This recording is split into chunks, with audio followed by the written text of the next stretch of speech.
लंबे समय से 8वें वेतन आयोग की मांग कर रहे केंद्रीय कर्मचारियों का इंतजार अब खत्म हो गया है। हाल ही में प्रधानमंत्री नरेंद्र मोदी ने नए वेतन आयोग के गठन को मंजूरी दे दी है। वेतन आयोग की सिफारिश से 1 जनवरी 2026 से लागू होगी। इससे केंद्र सरकार के लगभग 50 लाख कर्मचारी और 65 लाख पेंशन धारकों को लाभ मिलेगा।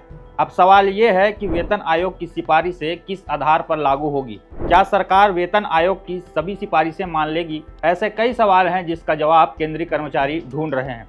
आइए 8वें वेतन आयोग से जुड़े हर सवालों का जवाब मैं आपको देने की कोशिश करता हूं। नमस्कार, मेरा नाम है दीपक साहू और आप देख रहे हैं खबर विभाग। तो सबसे पहले तो वेतन आयोग को ही समझ लेते हैं। सरकारी कर्मचारियों के सैलरी के स्ट्रक्चर को महंगाई के हिसाब से तर्कसंगत बनाने के लिए वेतन आयोग का गठन किया जाता है। अब तक सरकार ने 7 वेतन आयोग बनाए हैं। आखिरी वेतन आयोग यानी 7वें वेतन आयोग की सिफारिशें जनवरी 2016 से लागू की गई थी। ये सिफारिशें 10 साल के लिए थी, जिसकी अवधि साल 2026 में खत्म हो रही है।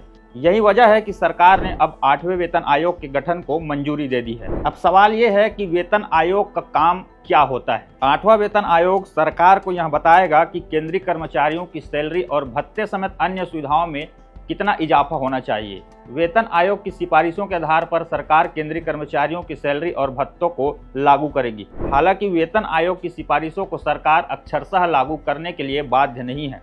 केंद्र सरकार अपने हिसाब से इस पर फैसले ले सकती है। सरकार इस बात का भी ध्यान रखती है कि कर्मचारियों की सैलरी बढ़ाने से सरकारी खजाने पर कोई बोझ ना पड़े। आपके लिए ये भी जानना जरूरी है कि हर वेतन आयोग का अलग अलग उद्देश्य होता है। इससे पहले सरकार ने साल 2014 में 7वां वेतन आयोग बनाया था।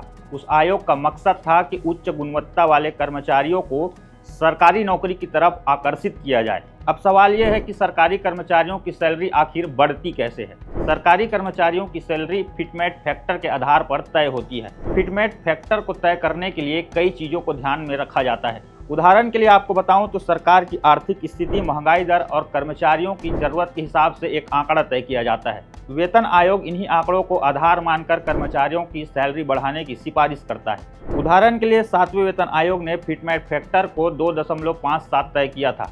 इससे पहले 6वें वेतन आयोग के वक्त केंद्रीय कर्मचारियों की न्यूनतम बेसिक सैलरी 7,000 रुपये प्रति महीने थी। लेकिन नए वेतन आयोग की सिफारिशें लागू होते ही 7,000 रुपये में 2.57 का गुना कर दिया गया। इसका परिणाम आया कि सरकारी कर्मचारियों की बेसिक सैलरी 18,000 रुपये हो गई। कहने का मतलब ये है कि 7वें वेतन आयोग की सिफारिशों के लागू होने के बाद केंद्रीय कर्मचारियों की न्यूनतम बेसिक सैलरी बढ़कर 18,000 रुपये हो गई। ऐसा माना जा रहा है कि 8वें वेतन आयोग में फिटमेट फैक्टर 2.86 तक बढ़ जाएगा, जिससे संभावित रूप से न्यूनतम मूल वेतन 51,480 रुपये हो जाएगा। जो वर्तमान की बेसिक 18,000 रुपये की सैलरी है, उसमें 186% की वृद्धि हो जाएगी। अब 8वें वेतन आयोग में फिटमेट फैक्टर कितना रखा जाएगा, ये देखने वाली बात होगी। वेतन आयोग के चेयरमैन 2026 तक अपनी सिफारिशें पेश करेंगे, उसमें ही इस बात का पता चल सकेगा।